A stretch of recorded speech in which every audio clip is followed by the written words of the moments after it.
शहर आणि त्यांचा नायगाव मतदारसंघ याबद्दल लावलेली आहे अध्यक्ष महोदय. आणि वारंवार लाईट जाणे, काही जीर्ण तारा किंवा मेंटेनन्सच्या कामं व्यवस्थित झाली नाही असं त्यांचं म्हणणं आहे अध्यक्ष महोदय. परंतु नांदेड शहरामध्ये बळकटीकरणासाठी आपण ह्या 2-3 वर्षामध्ये अनेक चांगली कामं हाती घेतलेली आहेत अध्यक्ष महोदय, ज्यामध्ये शहरातील उपकेंद्रांची क्षमता वाढवणं, नवीन रोहित्र बसवणं ही कामं आपण या ठिकाणी केलेली आहेत अध्यक्ष महोदय. नांदेड शहरामध्ये जवळपास 110 नवीन रोहित्रे आपण बसवलेली आहेत.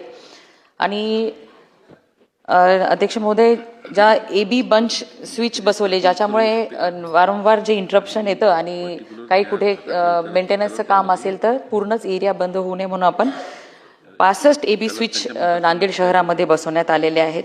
त्याचबरोबर नादुरुस्त जीर्ण झालेल्या तारा, खराब झालेले डिस्ट्रीब्युशन बॉक्सेस हे सर्व ह्या 15 जुलैपर्यंत जे काही धोकादायक झालेले आहेत ते बदलण्याचं काम चालू आहे आणि 15 जुलैपर्यंत ते पूर्ण होऊन जाईल अध्यक्ष महोदय.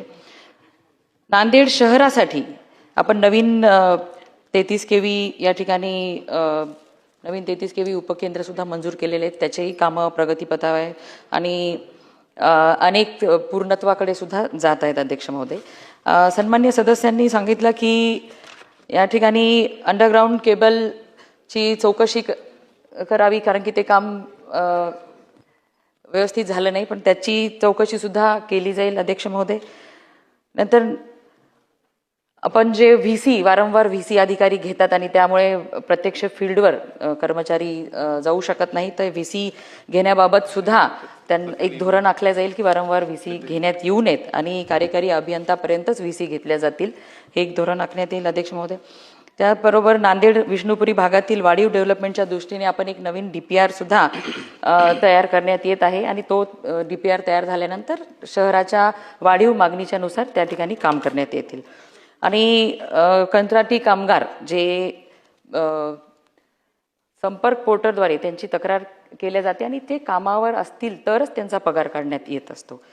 आणि भविष्यामध्ये आपण फेस रिकग्निशन सिस्टीम व थंब मशीनद्वारे अटेंडन्स कर्मचाऱ्यांची हजेरी घेतली जाणार आहे. त्यामुळे कामावर न जाता कुणाचेही पगार या ठिकाणी निघणार नाहीत अध्यक्ष महोदय. आणि कामाची गुणवत्ता आपण सांगता की नेहमी मेंटेनन्सचं वरती आपल्या जिल्ह्यासाठी 51 कोटीच्या आसपास मेंटेनन्सला आपण निधी दिलेला आहे, परंतु ती कामं दर्जेदार होत नाही. यासाठी सुद्धा एक अभ्यास समिती नेमण्यात येईल आणि त्या अभ्यास समितीच्या अहवालानुसार त्या संबंधित लोकांवरती कारवाई करण्यात येईल अध्यक्ष महोदय. आणि जो उद्धटपणे काही अधिकारी कर्मचारी उत्तर देतात त्यांना सुद्धा समज देण्यात येईल अध्यक्ष महोदय. मध्ये माझ्या काही प्रश्नांची उत्तरे अनुत्तरित